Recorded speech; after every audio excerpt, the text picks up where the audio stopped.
অভিষেক বন্দ্যোপাধ্যায় তৃণমূল কংগ্রেসের সর্বভারতীয় সাধারণ সম্পাদক। নন্দীগ্রাম 1 ও 2 নম্বর ব্লকেই তৈরি হচ্ছে দুটি ক্যাম্পের উদ্বোধন শহীদ পরিবারের হাতে। আগামীকাল সকাল 9টায় হবে এই উদ্বোধন। প্রতিনিধি রাজা সাহা রয়েছেন আমাদের সঙ্গে। রাজা, কি জানা যাচ্ছে? দেখো, তোমাকে বলি যে আগামীকাল নন্দীগ্রাম বিধানসভায় সেবাশ্রয় ক্যাম্পের উদ্বোধন করা হবে এবং যে দুটি ব্লক অর্থাৎ নন্দীগ্রাম 1 এবং নন্দীগ্রাম 2 এই দুটি ব্লকে দুটি মডেল ক্যাম্প করা হয়েছে। ইতিমধ্যে চিকিৎসকরা সেখানে পৌঁছে গিয়েছেন। আগামীকাল সকাল 9টায় উদ্বোধন করা হবে এই মডেল ক্যাম্পের এবং এই উদ্বোধন করবে কিন্তু একেবারে শহীদ পরিবারের সদস্যরা। আগামীকাল দুপুর 12টা নাগাদ অভিষেক বন্দ্যোপাধ্যায় এই নন্দীগ্রামের দুটি মডেল ক্যাম্পেই পৌঁছবেন এবং দুটি জায়গাতেই পৌঁছবেন এবং যেটা বার্তা তিনি গত 2রা ডিসেম্বর থেকে যে বার্তা দিচ্ছেন তা হলো যে সকলের যে চিকিৎসা সুস্বাস্থ্য সেই দায়িত্ব কিন্তু একেবারে সাংসদ হিসেবে অভিষেক বন্দ্যোপাধ্যায় নিয়েছেন। শুধুমাত্র ডায়মন্ড হারবার লোকসভায় যেমন সেবাশ্রয় প্রকল্প চলছে তেমনটা নয়, এখন সেই সেবাশ্রয় প্রকল্প কিন্তু ডায়মন্ড হারবারের বাইরে বেরিয়েও বিভিন্ন জায়গায় ছড়িয়ে গিয়েছে। অভিষেক বন্দ্যোপাধ্যায় যেমনটা স্পষ্ট করেছিলেন যে এক ডাকে অভিষেক যে নাম্বার সেই নাম্বারে ফোন করে নন্দীগ্রাম থেকে অনুরোধ করা হয়েছিল যে এই সেবাশ্রয় ক্যাম্প যাতে নন্দীগ্রামে করা হয়। ফলে নন্দীগ্রাম 1 এবং 2 ব্লকে দুটি মডেল ক্যাম্প করা হচ্ছে। সব রকম চিকিৎসার ব্যবস্থা কিন্তু এই মডেল ক্যাম্পে পাওয়া যাবে। ধন্যবাদ রাজা।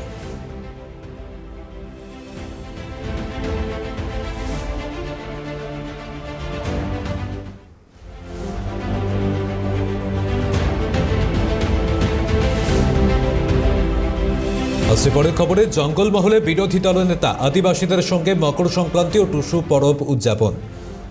ঝাড়গ্রামের মানিকপাড়ায় শুভেন্দু অধিকারী পঞ্চায়েত সদস্যার বাড়িতে দুপুরের আহার করে কর্মসূচিতে যোগদান। শুক্রবার হাইকোর্টে মামলা জানিয়েছেন বিরোধী দলনেতা। মন্তব্যের জন্য মুখ্যমন্ত্রীকে নোটিশ দিয়েছিলেন তিনি।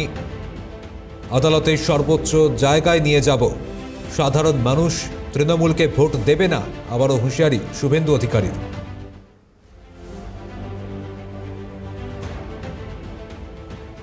জঙ্গলমহলে বিরোধী দলনেতা আদিবাসীদের মকর সংক্রান্তি ও টুসু পরব উদযাপন আদিবাসীদের সঙ্গে।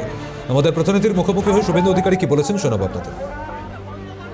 প্রতি বছরের মতো এবছরও কিন্তু বিরোধী দলনেতা শুভেন্দু অধিকারী এই মুহূর্তে ঝাড়গ্রামের মানিকপাড়া যে কালাধরিয়া গ্রাম সেই কালাধরিয়া গ্রামে এসে উপস্থিত হয়েছেন এবং এখানকার যে পঞ্চায়েত সদস্য রয়েছে তার বাড়িতে তিনি আহার গ্রহণ করলেন। বিরোধী দলনেতা শুভেন্দু অধিকারী তিনি এগিয়ে যাচ্ছেন আগামী কর্মসূচির জন্য। আমরা চেষ্টা করবো। দাদা, আপনি সকালে টুইট করেছিলেন যে মুখ্যমন্ত্রী মাননীয় মামলা আপনি দেখা করবেন। আমি নোটিশ দিয়ে দিয়েছি। আমি শুক্রবার দিন 3 দিন পেরিয়ে গেছে, উনি কিছু করেননি, ক্ষমাও চাননি, প্রমাণও দিতে পারেননি। ছাড়বো না, এটা অনেক দূর যাবো। তাহলে কি আগামী দিনে এই আগামী নির্বাচন? আগামী দিনে কিনে না, আমি এটা পার্সোনালি নিয়েছি, এটা আমার ব্যক্তিগত। ওনাকে আমি একদম ভোটের সর্বোচ্চ জায়গায় নিয়ে যাবো। উনি কি ভেবেছেন যাকে যা কিছু বলবেন না। আগামী নির্বাচনে তাহলে কি এই সমস্ত এলাকায় আরো কি সাধারণ মানুষ ভোট দেবে না? ভালো হয়, কোনো মানুষ ভোট দেবে না। একেবারেই দেখতেই পাচ্ছ যে আগামী দিনে এই যে এলাকা তিনি ঘুরে দেখলেন এবং এখানে আহার গ্রহণ করার পর প্রত্যেকটি বাড়ি বাড়ি ঢুকে তিনি দেখলেন। রীতিমতো একটা কথা স্পষ্ট বোঝাই যাচ্ছে যে আগামী দিনে হয়তো এই সমস্ত এলাকার মানুষ মুখ ফেরাবে তৃণমূল থেকে, এমনটাই কিন্তু বার্তা তুলে ধরলেন বিরোধী দলনেতা শুভেন্দু অধিকারী। জঙ্গলমহলে রাজ্যের বিরোধী দলনেতা শুভেন্দু অধিকারী আদিবাসীদের সঙ্গে মকর সংক্রান্তি ও টুসু পরব উদযাপন। ঝাড়গ্রামের মানিকপাড়ায় শুভেন্দু অধিকারী পঞ্চায়েত সদস্যের বাড়িতে দুপুরের আহার করে কর্মসূচিতে যোগদান করলেন তিনি। জঙ্গলমহলে বিরোধী দলনেতা আদিবাসীদের সঙ্গে মকর সংক্রান্তি ও টুসু পরব উদযাপন, সেই ছবি এই মুহূর্তে আপনাদের দেখাচ্ছে। একেবারে আদিবাসীদের সঙ্গে মাটিতেই পাত পেরে বসে আহার সারলেন দুপুরের এবং তারপরেই কর্মসূচি শুরু করলেন শুভেন্দু অধিকারী।